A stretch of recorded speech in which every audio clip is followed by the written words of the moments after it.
Short ভিডিওতে কিভাবে thumbnail set করে এই প্রসেসটাই দেখাবো।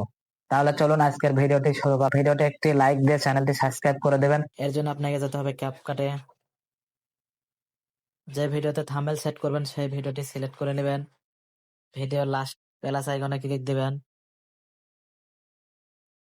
তারপরে যে থাম্বনেলটি সিলেক্ট করবেন সেই থাম্বনেলটি নিয়ে নেবেন। অ্যাড অপশনে করে থাম্বনেলটি নিয়ে এখান থেকে অল্প 2-3 লেয়ার রেখে দিবেন। তারপরে লাস্টের অংশটুকু কেটে দিবেন ডিলিট অপশনে গিয়ে। তারপরে ভিডিওটি এক্সপোর্ট করে গ্যালারিতে নিয়ে নেবেন। তারপর আপনারা যেভাবে ভিডিও আপলোড করেন প্লাস আইকনে ক্লিক দিয়ে ভিডিও সিলেক্ট করে সেটা ক্লিক করবেন। ডান অপশনে ক্লিক দিবেন। কলম আইকনে ক্লিক করবেন। লাস্টের দিকে টেনে নিয়ে যায় সুন্দর করে থাম্বনেলের জায়গা বসিয়ে দিন।